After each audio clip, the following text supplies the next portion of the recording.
मला उलट मी स्वतःला खरं सांगू भाग्यवान समजते की देवाने मला 3 मुली दिल्या आहेत. पण तिन्ही मुली माझ्या अतिशय हुशार, गुणी आणि म्हणजे त्यांनी स्वतःचं करिअर वगैरे सगळं स्वतः निवडून त्याच्यावर त्या स्वतःच्या पायावर उभे राहिलेत. आई इनफॅक्ट आई माझ्याबरोबर सेटवरती यायची. अच्छा. म्हणजे घर सांभाळून मला माझ्या करिअरमध्ये सपोर्ट करायला डॅडी आणि मा हे मेन कारणीभूत आहेत. कारण सुरुवातीला जेव्हा नाटकांमध्ये काम करायचे तेव्हा तर रात्री उशिरा प्रयोग संपायचे. मग रात्री 11 वाजता त्यांची सर्व्हिस संपवून ते मला पिकअप करायला यायचे. आम्ही अतिशय सिंपल मध्यमवर्गीय सुशिक्षित घराणं आमचं, कोणीही या क्षेत्रात नाही. आणि डॅडींना स्वतःला लहानपणापासून नाटकांची आवड, आईला नृत्याची आवड, हे कुठून तरी त्यांचे जे मनसुबे होते ते माझ्यामध्ये उतरले आणि त्यामुळे मी त्याच्यामध्ये ऍक्टिव्ह झाले. इनफॅक्ट जॅकी श्रॉफ सुद्धा हो. आजही विचारतो अजून आधी वैशू कशी आहे, म्हणजे आई धाकटी म्हणून- वैशू अरे वा. वैशू कशी हो. आहे, मम्मी कैसी आहे. मला तर तो आईच म्हणतो. नमस्कार आई करून अगदी नमस्ते करतो. त्याचे पिक्चर केलं होतं ना मी, हफ्ता बंद हा केला होता हा वगैरे. बरोबर. सो आणि मग अर्थात तिथे दीपक बलराज विजय भेटले आम्हाला, माझे मिस्टर भेटले. इथूनच खरी सुरुवात आहे हो माझ्या लक्षात. ते वेगळं आहे. ओके.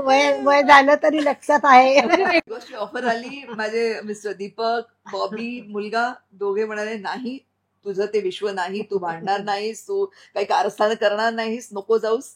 तर मी म्हटलं हा नाही जाणार. मी पण आता कुठं विचार करणार आहे तिथे जायचं, एवढं 100 दिवस कसं तुम्हा लोकांना सोडून राहणार. आणि आईला फोन केला, अगं बिग बॉसचा कॉल आला होता, काय करू, जाऊ दे ना. मी तर म्हटलं नाहीच जाणार आहे. अगं नाही जा. मग माझं परत स्विच. म्हणजे तिचं ते गायडन्स तर खूपच महत्वाचं ठरलं. आईलाच मी आता एक पापी घेते, बऱ्याच दिवसात घेतली नाही. हे पापी. मंडळी, मी श्रावणी विलास लकेश्री तुमचं मराठी मनोरंजन विश्व मध्ये स्वागत करते. ज्यांचा आवाज म्हणजे ओळख आहे आणि नृत्य म्हणजे जीव आहे अशा किशोरी ताई आणि त्यांच्या आई. ऍक्च्युली आम्ही आज मदर्स डे साठी भेटलोय. नमस्कार, कशा आहात? नमस्कार, खूप छान. आणि आम्हाला तू तुझ्या चॅनलवर बोलवलं त्याबद्दल खूप खूप आभार. आम्ही पण आभारी आहोत. आईंसोबत एक वेळ मिळालाय, कारण ऑब्व्हियसली एक एज झाल्यानंतर वेळ नाही देता येत, हो. पण स्टील त्या रेडी झाल्या, तेवढ्याच एक्साइटेडने. त्यामुळे थँक्यू आई.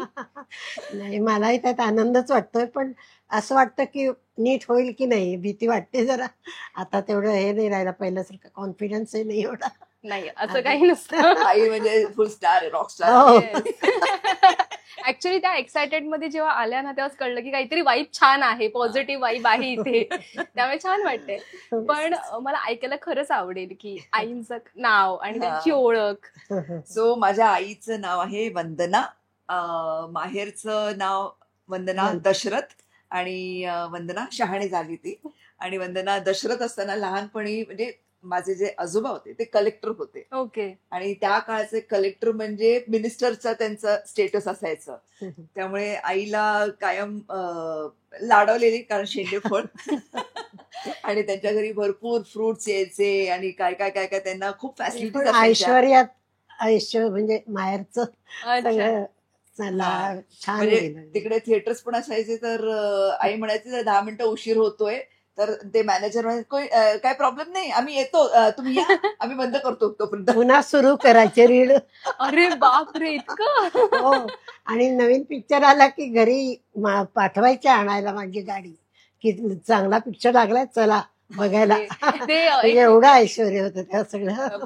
पिक्चरची हिरोईन स्टोरी की एक हिरोईन आहे आणि हा. तिच्या घरी एवढं श्रीमंती आहे आणि थिएटरवाले करतात अरे या हा या तुम्ही पिक्चर movie बघायला बघा. या. तसंच इंटरव्हल मध्ये पुन्हा आईस्क्रीम पाठव, खायला पाठव, हे पाठव.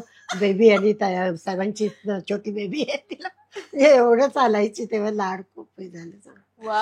आनंदात गेला अगदी तो काळ. मला हेवा वाटतो की असं हो. अटेन्शन आजच्या काळात कधीच आता तर कधीच नाही. काही नाही. तसं अजिबात नाही. किती शक्यच- वेगळं आहे हे, पण त्या हो. काळामध्ये एवढं लाड होणं ते पण किती हो. मोठी गोष्ट आहे. पण एक मला कळालंय की सुंदरता किशोरीताई सुंदर आहेत त्या का आहेत सुंदर, आता कळालं नाही, त्यांच्या नाही. आई हा. इतक्या सुंदर आहेत. आम्ही काय? काहीच नाही. त्यांचं सौंदर्य त्यांचं घेऊन आले त्या. आणि आई आमचं काही लहानपणापासून नाही. व्हेरी अट्रॅक्टिव्ह आणि खूप सुंदर. तिच्या म्हणजे जवानीतले फोटो म्हणजे तारुण्यातले फोटो तर खूपच सुंदर आणि त्यांचे मी लग्नाचा अल्बम वगैरे. आता काय आपलं जरा एक थोडासा प्रॉब्लेम असतो की आई वडिलांच्या लग्नात आपण नसतो.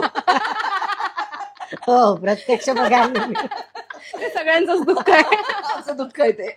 त्यामुळे जेव्हा मी पिक्चर्स बघते त्यांचे तेव्हा अरे बापरे, डॅडी पण एकदम जॉय मुखर्जी सारखे हँडसम आणि आई पण एकदम सुंदर, अगदी हिरोईन सारखी सुंदर. त्यामुळे ते पिक्चर्स बघून असं वाटतं की हा आपल्याकडे थोडं थोडं काहीतरी आलेलं आहे त्यांच्याकडून. खरंच आलेलं आहे. पण जेव्हा ताई जन्माला आल्या, किशोरी ताई जन्माला आल्या, तेव्हा तुमच्या मनातली ती एक धाकधूक असेल, एक मुलगी झालीये आणि एवढं तिला सांभाळून ठेवायचंय, जपायचंय आणि स्टिल आता तुम्ही त्यांचा एवढा मोठा प्रवास बघितला, तुम्हाला किती प्राऊड फील वाटत असेल ना? मला उलट मी स्वतःला खरं सांगू भाग्यवान समजते की देवाने मला 3 मुली दिल्या आहेत. पण तिन्ही मुली माझ्या अतिशय हुशार, गुणी आणि म्हणजे त्यांनी स्वतःचं करिअर वगैरे सगळं स्वतः निवडून त्याच्यावर त्या स्वतःच्या पायावर उभे राहिल्यात. नाव काढल्यावर तर एकूण त्यामुळे मला त्याचा अगदी हे अभिमान आहे की मला देवाने एवढं सगळं चांगलं दिलंय आणि आजही या सगळ्या जणी माझी खूप मनापासून सेवा करतात, काही कमी पडू देत नाहीत. म्हणजे आपण मागायच्या आधी आपलं हजर असतं. किती छान. तिघी जणी, तिसरी तर कॅनडाला आहे, पण ती सुद्धा तिथूनही माझी तेवढीच काळजी घेते. ही तर माझ्या जवळच असते. आणि किशोरीचं तर तुम्हाला माहितीच आहे, म्हणजे तिचाही स्वभाव सगळ्यांशी अगदी मिळून मिसळून समजूतदारपणे सगळं चांगलं असतं तिचं वागणं. म्हणजे आमचं शिक्षण वगैरे पण आई वडिलांनी फ्री सोडलं होतं. असं काहीच नव्हतं की हे बना ते बना. हा, त्यामुळे तुम्हाला मुक्त आवड. वातावरण असल्यामुळे ना आम्ही ग्रो झालो. मला एक खूप सांगायची इच्छा असते की तुम्ही थोडंसं मुक्त वातावरण ठेवा आपल्या घरामध्ये. खूप बंदिश ठेवले ना की मुलं कन्फ्युज होतात की त्यांना आवड काहीतरी वेगळी असते आणि करावं काहीतरी दुसरं लागतं. तर त्याप्रमाणे आई बाबांनी मला म्हणजे ही आई नाही म्हणत मी मा म्हणते तिला आणि बाबांना डॅडी म्हणते. सो डॅडी आणि माने आम्हाला खूप मोकळी दिली होती की जसं तुम्हाला हवंय तसं तुम्ही राहा. असं तिथं बस तू. इवन सुरुवातीची फिल्म लाईनला झाली तेव्हा सुद्धा खूप लोक नावं ठेवायचे, म्हणजे काय तुम्ही कसं काय तिला करू देता वगैरे. मी म्हणायचे काही नाही, सगळीकडे काही वाईट लोक नसतात म्हणलं. आणि मराठी इंडस्ट्रीत तर मला नाही वाटत एवढं कोणी अगदी असतं. आणि आपण जर चांगलं असेल तर बरोबर सगळे व्यवस्थित राहतात. तुम्हीच मुलीच आजकालच्या अशा असतात की त्यांना तसं हे करतात, प्रोत्साहन देतात मुलांना, त्यामुळे त्या बिघडतात सगळं त्यांचं. तर ते मला काही त्याच्यावर विश्वास नाही म्हणलं. म्हणजे मला माझ्या मुलींवर विश्वास आहे म्हणलं, त्यात नाही काही करू शकत असलं. काही नातेवाईक होते ना, ते म्हणाले की अरे तुझी मुलगी आता हिरोईन बनणार, फिल्म लाईन मध्ये जाणार. आधी नाटकांमध्ये काम करत होते, हाऊस होती, ठीक आहे, पण ह्याच्या पुढे आता सिरियस होते तिचं करिअर.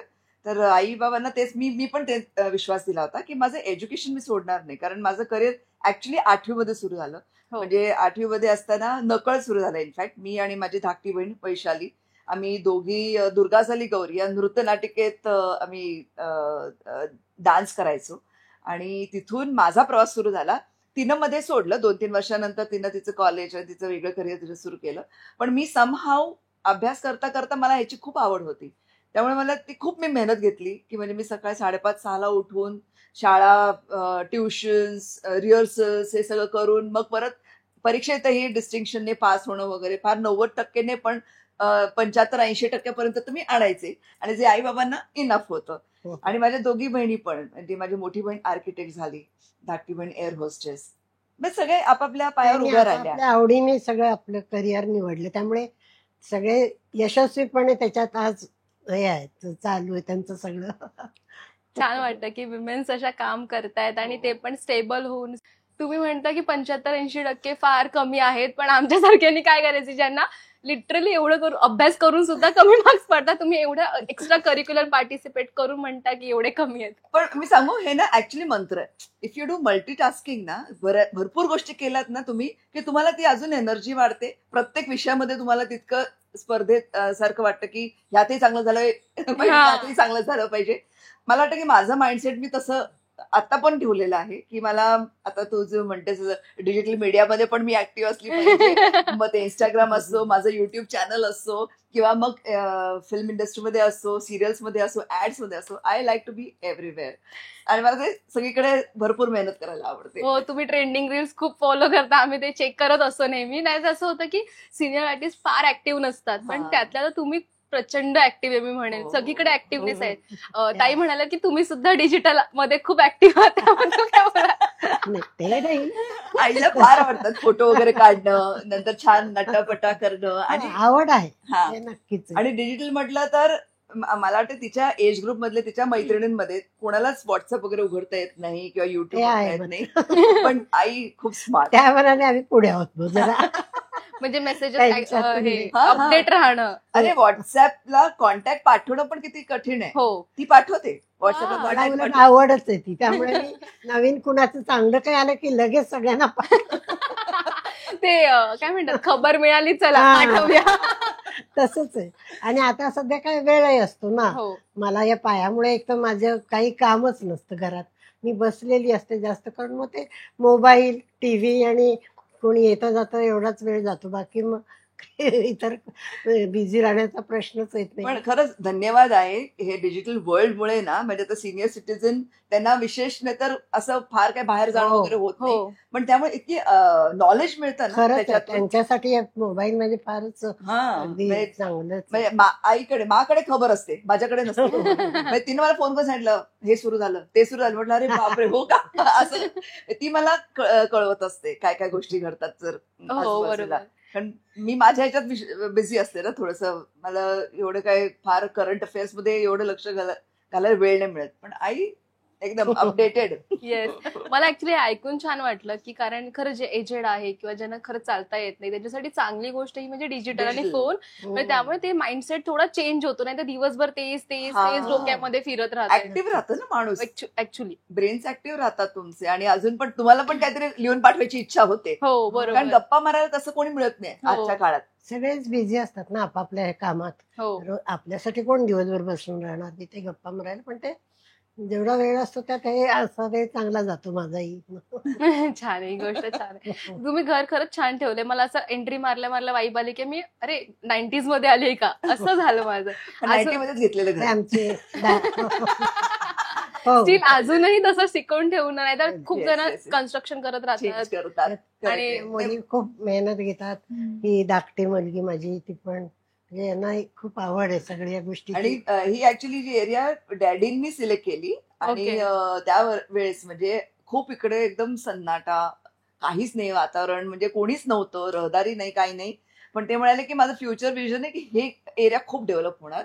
आणि ऍक्च्युली आता आजच्या काळी इथं भरपूरच प्रॉपर्टीचे रेट्स झालेले आहेत. आणि हे घर इतकं मस्त मोठं आणि बाहेर ग्राउंड फ्लोअर मुख्य Ground floor. त्यांना आवडत होतं. Actually. अगदी हा. पहिल्यापासून आवड. मागे पुढे थोडं अंगण ते आता कुठे मिळत पण नाही नाही हो मिळत. असं. हो. थोडं तरी बाग बीग करायची. हा. हाऊस आपली भागते ना ही त्याच्यामुळे. बाग आईची हो. आई पण अजिबात मी आधी जाणच होत नाही. मी खरं ते सांगते. सुपरविजन पहिलं खूप छान होतं बाग म्हणजे फुलं बिलं भरपूर असायची. आता कुठे जे बाया करतात त्यांच्या हातून होईल तेवढं करतात. आमच्या हातून काही होत नाही करायला. स्टील ते अजून टिकवून ठेवणं महत्वाचं हो. असतं. नाहीतर सुपरविजन, हो. खत टाकलं का, हो. खणलंस का, हे का ते ते का, बघा. पूर्ण एवढं आहे लक्ष ठेवावंच लागतं. ते मी इथं ग्रिल मधनच सगळं बघत बसलेली असते काय कमी झालं काय नाही. कोण काम चुकारपणा करत नाही. हा महत्वाचा पॉइंट आहे. सुपरविजन म्हणून तर हो. सरकार ओके सुपरविजन करत असेल. म्हणूनच कुणी खत घातलं म्हणतात पण नाही घातलं दिसतं तिथून. एवढी बारीक नजर. बापरे. हा या स्वतः. या मात्र लक्ष ठेवता येतात एवढं खरं इथून बसून सुद्धा. हो, ते चांगलंय, काहीतरी सुरू आहे. हो. ताईंनी जेव्हा करिअर मध्ये सुरुवात केली तेव्हा तुम्हाला धाकधूक नव्हती, बट स्टील एक सपोर्ट असतो किंवा एक असतं ना की एवढा वेळ बाहेर राहणार, ती पण मुलगी 90च्या काळामध्ये. आणि ते एक आताच्या काळामधल्या सुद्धा पॅरेंट्स असेच ना, नको जाऊ नकोस, एवढं काय गरज आहे करायची. तुम्ही त्या काळामध्ये तो सपोर्ट केला आणि ताईंना त्याचं प्राऊड पण फील होतं की माझी आई मला सपोर्ट करते. Yeah. पण ती धाकधूक होती का की घरातले काही बोलतील का किंवा आई काही बोलेल का? आई इनफॅक्ट आई माझ्याबरोबर सेटवरती यायची. अच्छा. म्हणजे घर सांभाळून मला माझ्या करिअरमध्ये सपोर्ट करायला डॅडी आणि मा हे मेन कारणीभूत आहेत. कारण सुरुवातीला जेव्हा नाटकांमध्ये काम करायचे तेव्हा तर रात्री उशिरा प्रयोग संपायचे, मग रात्री 11 वाजता त्यांची सर्व्हिस संपवून ते मला पिकअप करायला यायचे. आम्ही अतिशय सिंपल मध्यमवर्गीय सुशिक्षित घराणं आमचं, कोणीही या क्षेत्रात नाही. आणि डॅडींना स्वतःला लहानपणापासून नाटकांची आवड, आईला नृत्याची आवड, हे कुठून तरी त्यांचे जे मनसुबे होते ते माझ्यामध्ये उतरले आणि त्यामुळे मी त्याच्यामध्ये ऍक्टिव्ह झाले. तेव्हा डॅडींनी सपोर्ट केला. जेव्हा मी फिल्म लाईन मध्ये आले तेव्हा मग मी अर्थात 16-17 वर्षाचीच होते. मग आई माझ्या बरोबर यायची सगळीकडे, म्हणजे आउटडोअरला पण मुंबईत पण. त्यामुळे तिचा तो मेन सपोर्ट होता. तर तिला वावगं वाटणं तर प्रश्न लांबच राहिला. उलट ती माझे पुस्तक घेऊन बसायची की हे शॉर्ट संपलाय, चल आता घे तुझ्या उद्या परीक्षा आहे ना, ह्याचा तू अभ्यास करायचा आहेस. म्हणजे असा सपोर्ट वेगळा होता. असं काही नव्हतं की अगं नको सोड आता हे सोड. मीच उलट साधारण एक्झाम्सच्या दरम्यान एप्रिलमध्ये वगैरे 2-3 फिल्म सोडून द्यायचे. कारण तो असं एक काय म्हणतात रांग लागली होती सिनेमांची. पण मी म्हटलं की आई पण म्हणाली, बाबा पण म्हणाले की नाही, एक्झाम्सच्या वेळेस आपण जरा विड्रॉ करत जाऊया, प्रोजेक्ट सोडूया, त्यानंतर परत रिझ्यूम करूया. तर तसं करत करत शिक्षण बीकॉम करत करत मी ऑलमोस्ट 20 पिक्चर्स केले होते. बापरे. बीकॉम करत करत. हा, अशोक सराफ लक्षाचे तो काळ होता. हो. सगळे ओळीने त्यांचे सचिन पिळगावकर, अशोक, नवीन लक्षा, हो.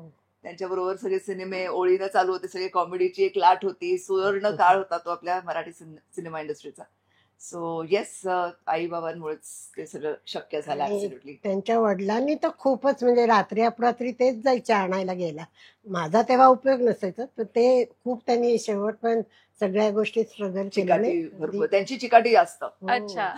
त्या ऍक्च्युअली चिकाटीमुळे तुम्हाला एवढी छान छान कामं मिळाली. हो. म्हणजे हो. लोक अशी आतुर व्हायची की मला त्या लोकांसोबत काम करायचंय, त्या हा. व्यक्तींसोबत काम करायचंय. हो. त्या व्यक्तींसोबत तुम्ही लहानपणापासून किंवा त्या एक हो. वयापासून काम करायला काम मिळालं. करायचं. टचवूड किती छान गोष्ट आहे. आणि स्टिल तुमच्या पॅरेंट्समुळे ऍक्च्युली झालं. पॅरेंट्समुळे झालं. मेहनत भरपूर घेतली, त्यांची मेहनत, माझी मेहनत, म्हणजे सगळं सांभाळून काहीच सोपं नसतं हो. आयुष्यात. आजच्याही काळात तुम्हाला लोकांना खूप स्ट्रगल करायला लागते, मेहनत घ्यावी लागते, पण ह्याचं फळ मिळतं आपल्याला. हो. त्यामुळे ती चिकाटीनं करत राहिली पाहिजे मेहनत. येस. ताईंनी जेव्हा पहिल्यांदा पडद्यावरती काम केलं आणि तुम्ही बसलेत सगळे थिएटरमध्ये मूवी बघण्यासाठी, तेव्हा तुमच्या मनात काय सुरू होतं? तेव्हा तर आम्ही स्वप्नात असल्यासारखे शुद्धीवरच नसायचो. आपली मुलगी आहे समोर, असं म्हणजे त्यात एक वेगळंच हे असायचं ना. हा. Best कधी is- आमच्या इकडे कुणीच नसल्यामुळे जास्त हा. आम्हाला त्याच्यात हे होतं, काय आनंद होतो. आनंद, उत्सुकता बघण्याची, हे खूप होतं. खरंच म्हणजे आहे. मला जेव्हा लँडलाईन असायची ना तेव्हा, हा. तर तेव्हा फोन आला की अगं तुझं मोठं पोस्टर लागलंय प्लाझा थिएटरला. मला म्हटलं मा अगं माझं पोस्टर लागलंय. हो खरं? म्हटलं जाऊन बघून येऊ. तू कशी जाणार? म्हटलं जाते ना बस ट्रेन करत. मग इथून महाकाल येऊन बस पकडून अंधेरी स्टेशन दादर स्टेशन, आणि मी दादर स्टेशनच्या बाहेर येऊन प्लाझा थिएटरच्या समोर बघते. अरे बापरे एवढी मोठी. खूपच वेगळं ते फिलिंग होतं. आणि मग आईला घरी येऊन सांगितलं, डॅडीने सांगितलं. अरे वा वा वा, प्रीमियरला आम्ही सगळे गेलो. इव्हन त्या काळात ना प्रेस पार्ट्या व्हायच्या. हो. आता प्रेस कॉन्फरन्स होतात, पण तेव्हा प्रेस पार्ट्या व्हायच्या. तर प्रेस पार्टीज ना मग आई, डॅडी, आम्ही सगळे जाऊन मस्तपैकी सगळ्या जर्नलिस्टची गप्पा मारणं. घरातल्यासारखेच झाले होते हा. खरं म्हणजे. आजच्या आज काळी- सुद्धा, अजून सुद्धा हा. भेटले जरा अशोक सराफ म्हणून, किंवा लक्षात आता नाहीच आहे म्हणा, पण असे वाटतात आपलेच कोणीतरी फॅमिली मेंबर सचिन वगैरे सगळेच म्हणजे विचारतात आई बाबा कसे आहेत. मग बाबा तर आता 16 मध्ये वारली, म्हणजे that was also very different story, ते नाही बोलणार. पण त्यानंतर मग जे आपण कोणी भेटतात ते आई कशी आहे, बरी आहे ना वगैरे असं विचारपूस. आजच्या काळात कुठे कोणाला एकमेकांना हो. आपण विचारपूस करतो नाही बरोबर. का. माझ्या कलिग्सना माहिती पण नाही की माझ्या घरात कोण आहे, किंवा मलाही नसतं माहिती त्यांच्या घरात कोण आहे. पण त्यावेळेची जी मंडळी आहेत, इनफॅक्ट जॅकी श्रॉफ सुद्धा हो. आजही विचारतो अजून आधी वैशू कशी आहे, म्हणजे आई माझी म्हणून- वैशू अरे वैशू बापरे. कशी आहे, मम्मी कैसी आहे. मला तर तो आईच म्हणतो, नमस्कार आई करून, अगदी नमस्ते करतो. त्यावेळेस पिक्चर केलं होतं ना मी, हफ्ता बंद हा केला हा होता वगैरे. बरोबर. सो आणि मग अर्थात तिथे दीपक बलराज विजय भेटले आम्हाला, माझे मिस्टर भेटले. तिथूनच खरी सुरुवात आहे. हो, माझ्या लक्षात. ते वेगळं आहे. ओके. वय झालं तरी लक्षात आहे. वेगळी स्टोरी आहे का, सांगायला आवडेल? स्टोरी म्हणजे माझ्यापेक्षा तिलाच जास्त नीट सांगता येईल, कारण मी काही प्रत्येक क्षणाला हजर नसते ना. त्यामुळे जास्त तिला माहिती. पण आई आणि- आउटडोअरला ओके. माझ्या बरोबर असायची ना, हा आणि मग तिथे लँडलाईनच त्या ओके. काळी, त्यामुळे मग ते खाली जाऊन पब्लिक फोनवरनं कॉल करणं माझ्या हा. दीपक बलराज, ते आमचं कोर्टशिप चालू होतं, म्हणजे कन्फर्म नव्हतं आम्ही लग्न करतोय काय आहे, फक्त मैत्री आमची झाली होती. आणि आई म्हणायची, अगं इतक्या रात्री कुठे चालली, 10 वाजता रात्री, म्हणजे पॅकअप झाले, आई आम्ही झोपल्या, मी हळूच दार उघडून बाहेर, "अगं, इतक्या रात्री कुठे चालली आउटडोअर मध्ये हॉटेलमध्ये?" म्हणजे नाही नाही नाही, काही नाही, खाली जरा ना मला जरा हे पाहिजे, काहीतरी गरम पाणी पाहिजे का काहीतरी कारण सांगून, होत राहायचे. मग तिथून फोन, हॅलो, हा कैसा था शूटिंग, क्या हुआ, क्या नाही वगैरे. रोमॅन्टिक एक कॉल असायचा छोटासा. त्यामुळे अच्छा मला आठवतंय हा सगळं. पण स्टील त्या काळी पण हे छोटे छोटे मोमेंट्स किती मस्त वाटायचे. आता लेटर लिहायचो आम्ही एकमेकांना, लेटर लिहायचो, फोनवरती असे लँडलाईन वरून आम्ही गप्पा मारायचो. म्हणजे आजच्या काळात ते छोटे छोटे मोमेंट्स तर गायबच झाले. हो. आता काहीतरी वेगळ्या दुसऱ्या पद्धतीनं, अर्थात व्हॉट्सअप आणि सोशल एक्सप्रेस मीडिया आले. होतं. पण या गोष्टी एक वेगळ्या होत्या, म्हणजे त्याची मजाच वेगळी होती डेफिनेटली. खरंच, पण मला ते आवडलं, लक्षात आहे. पण हे सगळं सुरू झालं, मी एका इंटरव्ह्यू मध्ये तुमच्या ऐकलं की तुम्ही म्हणालेत की एक 24-25 वर्षानंतर माझं झालं की मी लग्न करणार, सेटल होणार आणि काम सोडून देणार. असं काही झालंच नाहीये ते. नाही नाही, तसं काही घडलं नाही. कारण मी ऍक्च्युली सिरियसली ऑफ घेतला होता, कारण मला वाटलं की आता भरपूर केलं. म्हणजे 40 सिनेमे झाले होते लग्नाआधी. हो 40 सिनेमे झाले होते. त्यानंतर नाटकांमध्ये काम केलं होतं, सिरियल्स मध्ये काम केलं होतं. म्हणजे ऍक्च्युली मी कामच करत होते वयाच्या 13व्या वर्षापासून, वर्किंग वर्किंग. आणि मला ते एक मध्यमवर्गीय माइंडसेट होतं की आता लग्न करून संसार करायचा, मुलं बाळ हे ते वगैरे, असं सगळं माइंडमध्ये होतं. माझा मेकअपही मी देऊन टाकला, विग्स वगैरे देऊन टाकले, ते सगळं क्लिअर केलं होतं. त्यानंतर 2-3 वर्षानंतर, म्हणजे अर्थात 1.5-2 वर्षानंतरच माझी सासू मला म्हणायला लागली. सासू पण खूप लिबरल, हा, म्हणजे मुक्त वातावरण आमच्या. चांगल्या होत्या खूप हा, छान. सासरी पण खूप मुक्त वातावरण. आणि मला ना ते असं बंदिश ओके. आवडतच नाही. I like open space. मग विश्वास ठेवायचा असतो एकमेकांवर. बरोबर. मला ह्याच्यावर असं माझं ते हे असतं, काय म्हणतात, स्ट्रॅटेजी ती असते. तर सासू म्हणाली की अगं तू घरी काय बसलीये, जा आता चालू कर परत तुझं शूटिंग, कारण फोन येत होतेच ना. तर मी म्हणायचं की नाही, मी काम नाही करत आहे, आता काम नाही करत आहे. फोन येत होते तरी कुठून ना कुठून तरी, चांगल्या चांगल्या बॅनर्सचे फोन येत होते. मग तिने एकदा बघितलं मी नाही सांगते कोणाला. सासू म्हणाली, अगं काय करतेस तू, कर काम परत. म्हटलं परत कसं करेन, बॉबी आहे, बॉबीचं मला संगोपन करायचंय, त्याला मला शाळेत घेऊन जायचंय, ते अगं सगळं होतं, मुलं आपोआप वाढतात.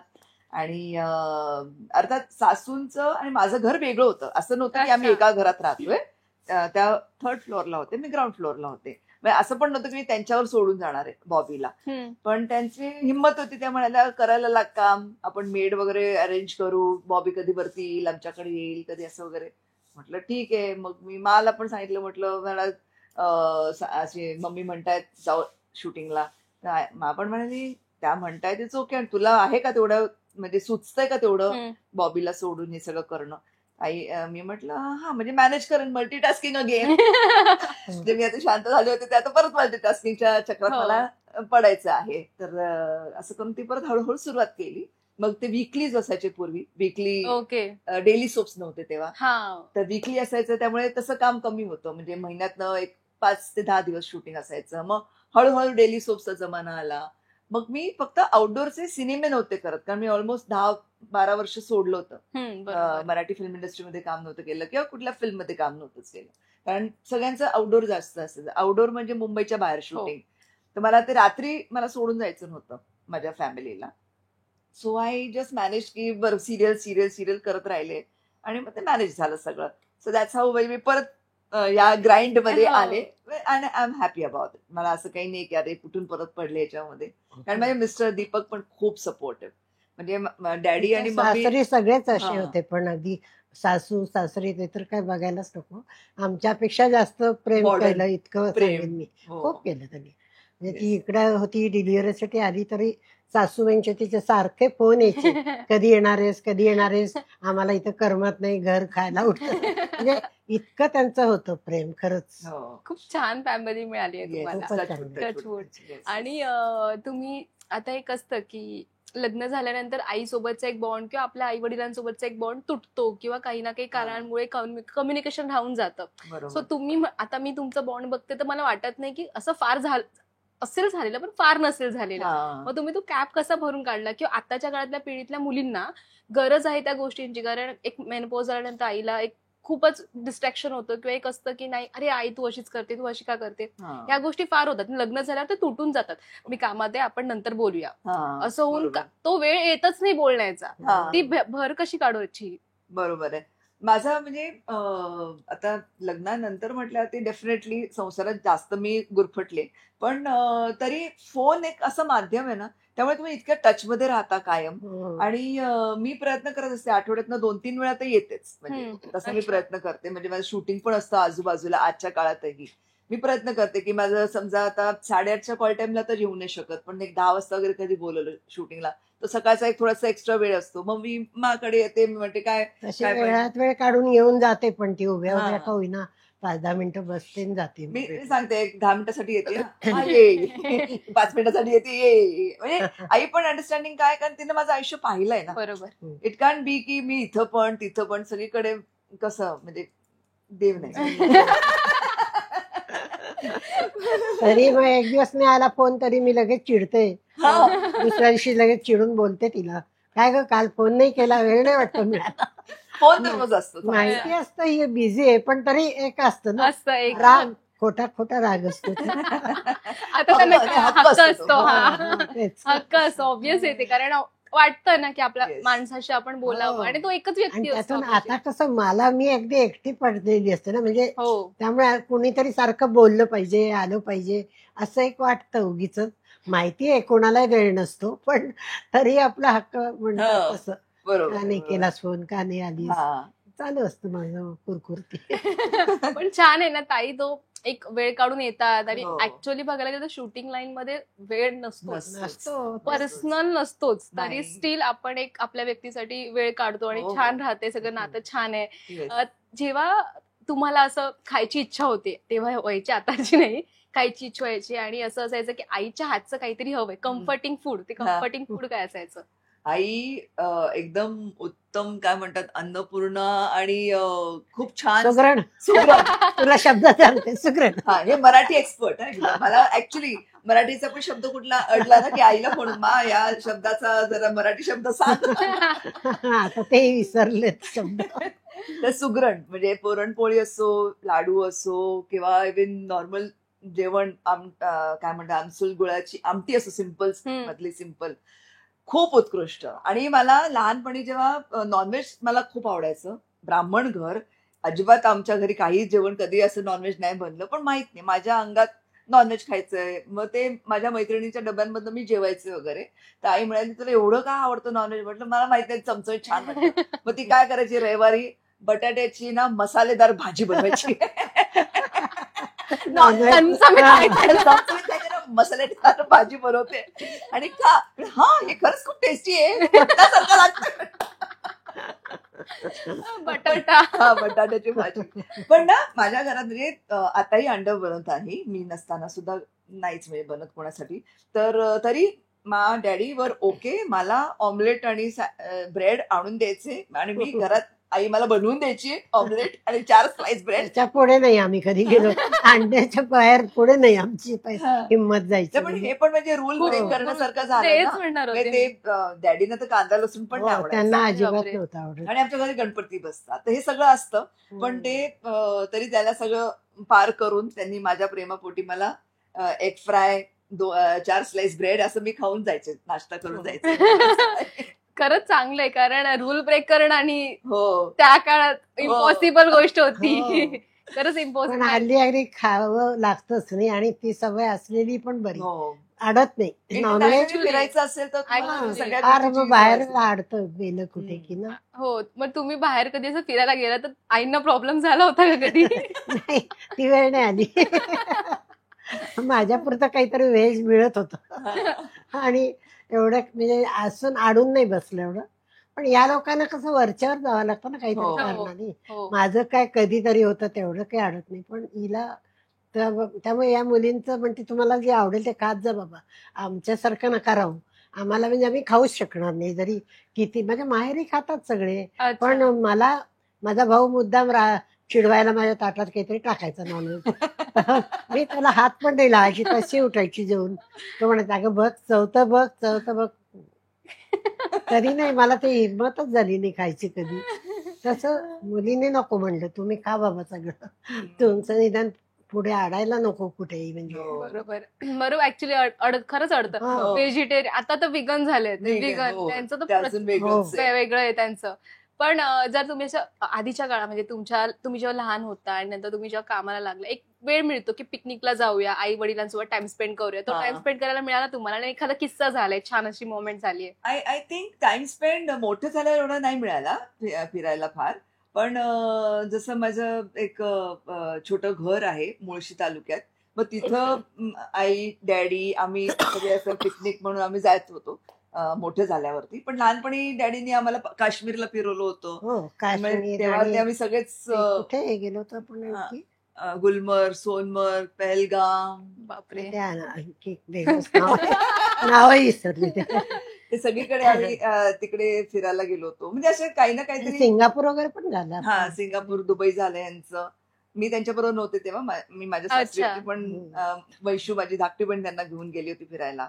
सो असं फिरवणं एकमेकांना आम्ही केलेलं आहे.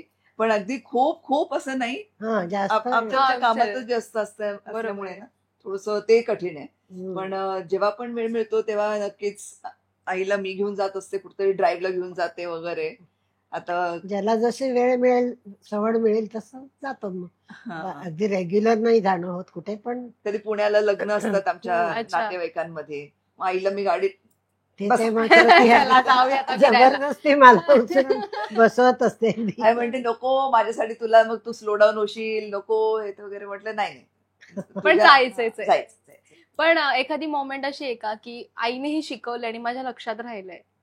आईने शिकवलंय ऍक्च्युली असं ना मोजण्यासारखं काहीच नसतं, पण कितीतरी गोष्टी नकळत शिकत असतो ना आपण एक हो. आईकडून. त्यामुळे मला वाटतं की I will not remember one thing मलाही काही असं आठवत नाही. स्पेशल काहीतरी एक असं नाही Clean. म्हणता येणार. पण मला ना तिचा एक गुण मी शिकली आहे की तिनं ज्याप्रमाणे आम्हाला तिघींना सांभाळलं, नवरा, घर, हम्म. आणि कधी असं थोडंसं आमचं जेव्हा थोडासा मॉनिटरी आम्ही जरा लो होतो, त्या आईने झाडू कटका वगैरे ही घरात केलेला आहे. म्हणजे सगळी कामं, भांडी घासणं, सगळं आपलं घरातलं सगळं काम केलेलं आहे. म्हणजे बाई नेहमीच असायची आमच्याकडे, कोणीतरी हेल्पर नेहमीच असायची. पण असा एक काळ होता, 1-2 वर्ष अशी होती की थोडंसं आमचं डाऊन झाला होता. तर तेव्हा आम्ही पण लहान होतो, आम्ही पण मदतीला लागायचो, पण शाळा वगैरे चालू होत्या सगळ्यांच्या. पण आई एकटी सगळं घर ती सांभाळायची वगैरे. त्यामुळे मी ते एक शिकली आहे की आपण कधी पण थांबायचं नाही. आपण मल्टीटास्किंग करून आपण जेवढं आपल्या घरासाठी, परिवारासाठी जितकं आपण राबू शकतो आपण राबायचं. कारण आता हे संस्कार मी घेतल्यामुळे मी तिच्यासाठी तितकंच करतेय. माझ्या घरी जर मी तितकं करते तर माझा मुलगाही माझ्यासाठी तितकंच करणार.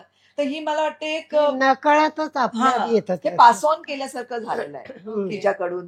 डॅडी खूप मल्टीटास्किंग करायचे, आमचा अभ्यास घ्यायचे, जरा माझा job वगैरे. काटकसरीने राहायचं हा, हे सुद्धा आहे थोडं. यांच्या मिस्टरांच्या माझ्या फार असायचं. त्यांना असं उधळमापट आवड नव्हती कधी अच्छा. करायची. हा, बेस्ट नाही करायचं. आपण हा. एकतर पांघरून पांघरून बघून पाय पसरतो. पसरणं ते एकतर आहे. त्यांनी कधीच आम्हाला असं ओव्हर डू करायला सांगितलं नाही किंवा समजायचे की उगाच असं फालतू खर्च नका करू, कधी पण काळ मागे पुढे होऊ शकतो. त्यामुळे आता कसं होतं की जे पण आहे, कधी कमी आहे, कधी जास्त इन्कम आहे, तरी टेन्शन नाही आहे. कारण आपण आपले एक मर्यादित ठेवलेले असतात गोष्टी ना. बरोबर. उगाच उधळवापट करत बसायची. कुणाशी तुलना करून त्यांच्या बरोबरीने आपण हा, घेतलं पाहिजे, आणलं पाहिजे हे नाही. म्हणजे त्यांना कधीच असं आवडायचं नाही. मुली मैत्रिणीत तिने हे आणलं म्हणून मी पण हे पण आणणार असं नाही ठेवलं पाहिजे. आपल्याला जे जमतं, आवडतं ते आपण करावं. सिम्पल असं लिव्हिंग, हाय हो. थिंकिंग, एज्युकेशन सगळ्यांचं व्यवस्थित असलं पाहिजे. ते सगळं असं स्वतः स्ट्रॉंग बना. हे हो. बाकीच्या पैसे वगैरे सगळं व्हर्च्युअल आहे, येतं जातं. बरोबर. आपण स्वतःला जितकं खंबीर ठेवू, जितकं स्ट्रॉंग ठेवू, तितकं आपण दुनियेला फेस करू शकतो. ही छान गोष्ट सांगितली तुम्ही ऍक्च्युली, कारण बोलता बोलता असं बोलतो ना, एखादी गोष्ट पास ऑन होते, ती ही गोष्ट असेल असं मला वाटतं. नक्कीच. कारण व्ह्युअर्स बघताना पण गोष्टी फक्त एंटरटेनमेंट म्हणून बघत नाही, करेक्ट. काहीतरी आपल्याला मेसेज असतात मेसेज असतात. त्याच्यामध्ये. म्हणजे बघणारा असं त्या थिंकिंग मध्ये असतो की आज माझा हा प्रॉब्लेम झालाय आणि मला काहीतरी बघायचंय, आणि क्लिक करतो. हो, आणि क्लिक केल्यावर कधी कधी ना गोष्टी असं रिलेट होतात, नकळत पटकन हा रिलेट होतात. नकळत, आणि ते समज अरे हे तर करू शकतो ना आपण, येस. असंच झालंय ते आता. छान आहे. जर आईसाठी काही बोलायचं असेल किंवा एखादी गोष्ट सांगायची असेल, ती काय सांगाल? आईसाठी मी सांगेन की माझी आई सगळ्यात बेस्ट आहे, उत्तम आहे. तिनं जे काय केलंय आम्हा तिघी मुलींसाठी, या संसाराला एकमेकांशी म्हणजे सगळ्यांना आम्हाला बांधून ठेवण्यासाठी. कारण आजही माझी बहीण कॅनडामध्ये असते, पण तिलाही तितकीच ओढ आहे. असं नाहीये की तिची मुलंही इथे येऊन आमच्या बरोबर राहतात, इथंच तो आमचा भाचा झोपतो.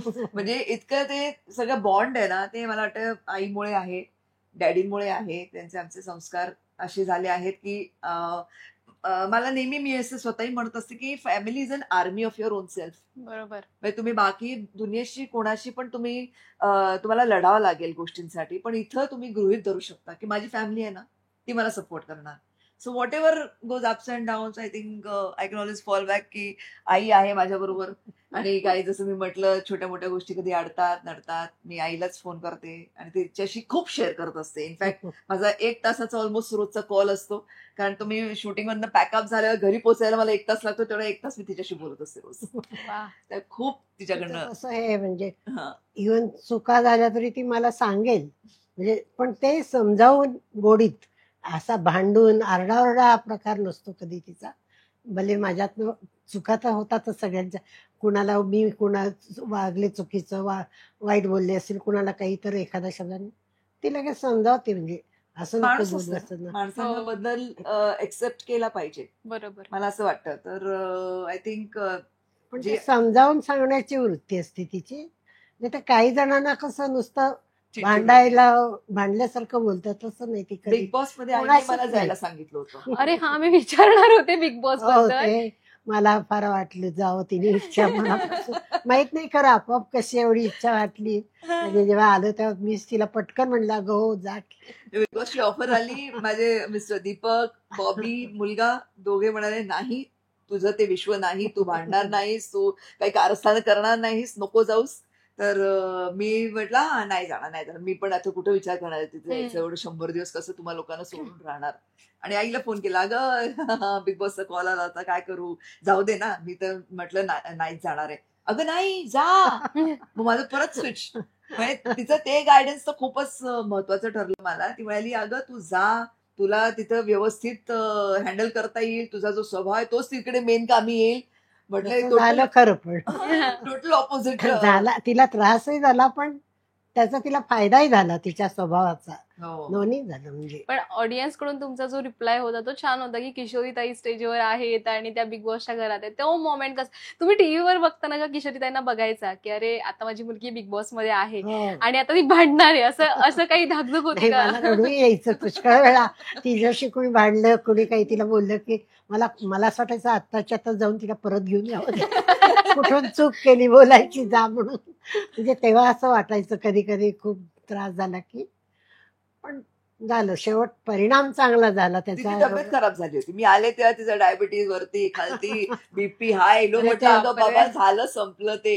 हो, ते पण रोज बघून बघून हे व्हायचं ना खूप त्रास. हायपर टेन्शन आणि उगीच्या उगीच असं वाटतं ती तशी नाहीये ना, त्यामुळे असा हा त्रास कुणी दिलेला सहन होत नव्हता.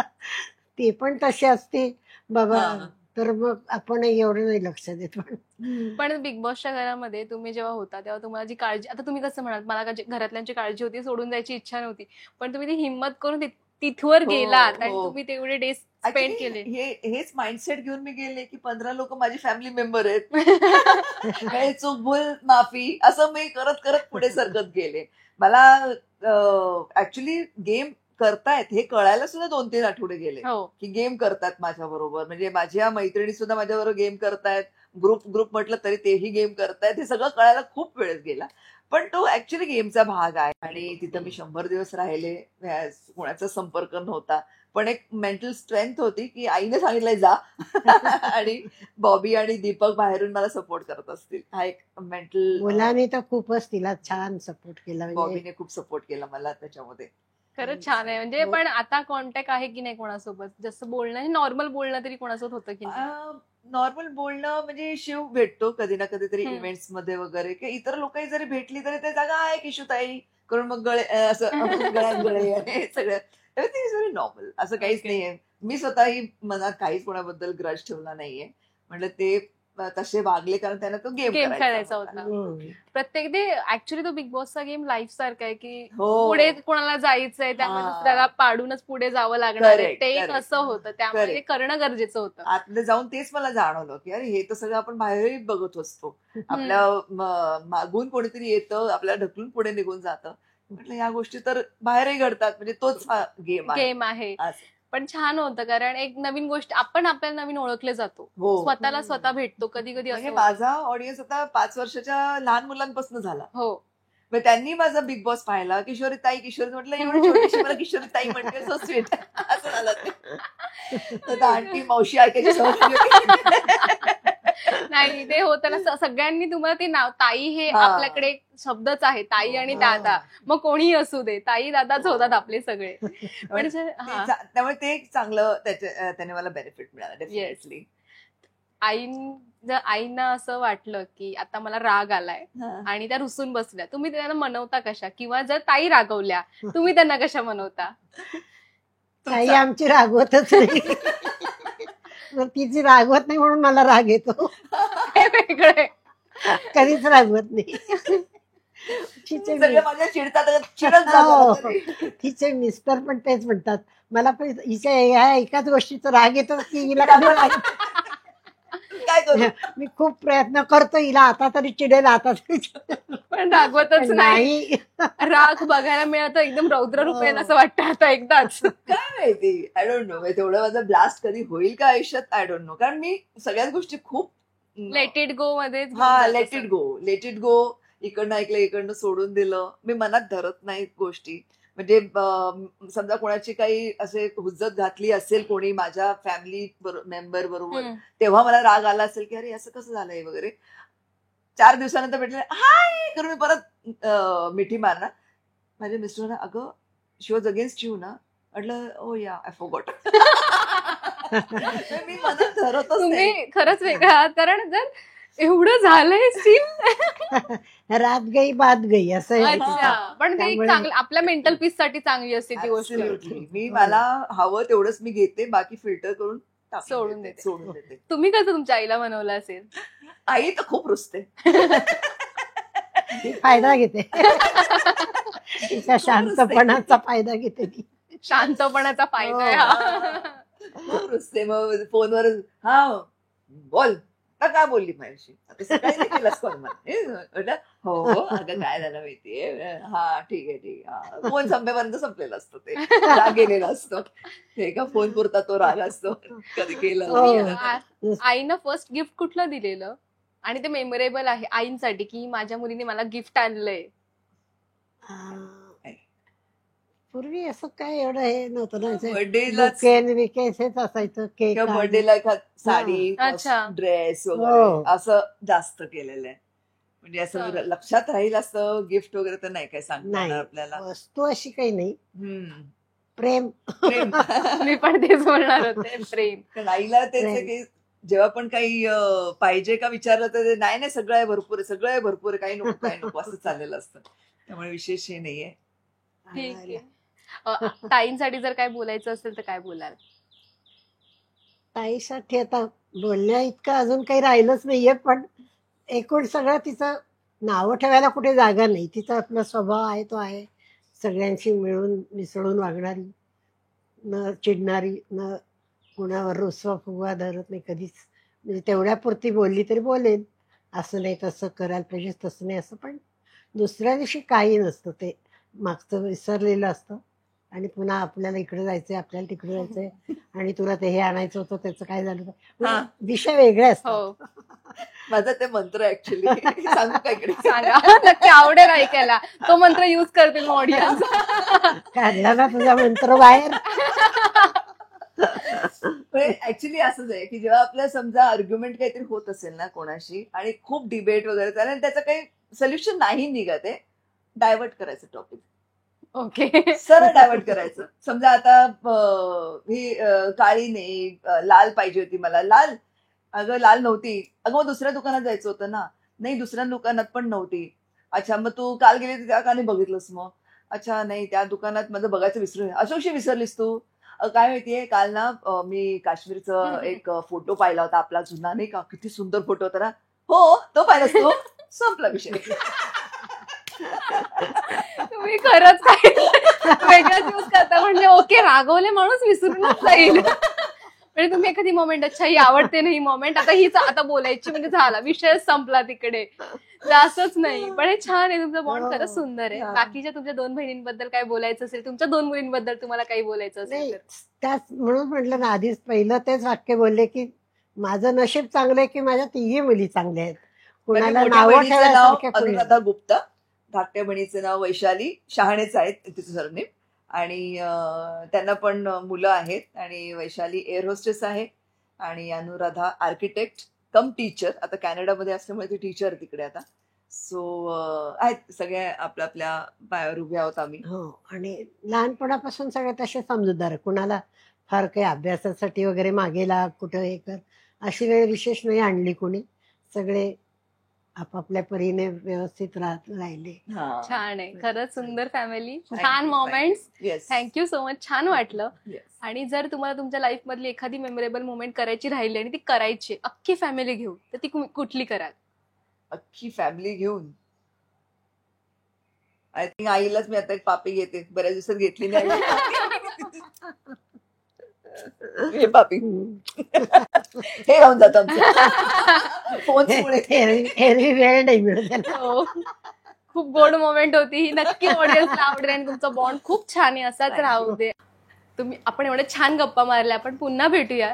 आपल्या प्रेक्षकांसाठी तुम्हाला काही सांगायचंय का? मराठी मनोरंजन विश्व या तुमच्या सुंदर चॅनलसाठी श्रावणीनं माझा आणि माझ्या आईचा इंटरव्ह्यू घेतला. खूप खूप आभार. आणि मला वाटतं की आम्ही ज्या गप्पा मारल्या त्यातून तुमच्यामधल्या मायलेकींना सगळ्यांनाच आपापल्या काही आठवणी आठवल्या असतील.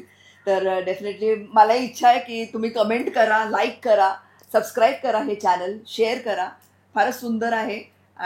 खूप छान इंटरव्ह्यू घेतला श्रावणी. थँक्यू. आणि विकासने रुपेश आणि विकासने हे सगळं अरेंज करून दिलं. आणि रुपेश आमचा DOP दादा आहे आजचा. सगळ्यांनाच थँक्यू सो मच. आणि खूप छान इंटरव्ह्यू, खूप छान प्रश्न विचारले आणि मला आणि माझ्या आईला पण खूप मजा आली ना. ऑफकोर्स, खूपच. मी थँक्यू बोलते. इतका वेळ आई बसून तुम्हाला माझ्यामुळे कंटाळा आला असेल, नाही, पण मला अजिबात. नाही आला. नाही, अजिबात नाही खूप आला. आवडलं. फक्त माझी लिपस्टिक तुझ्या गालावर हा, आली. माझ्या गाला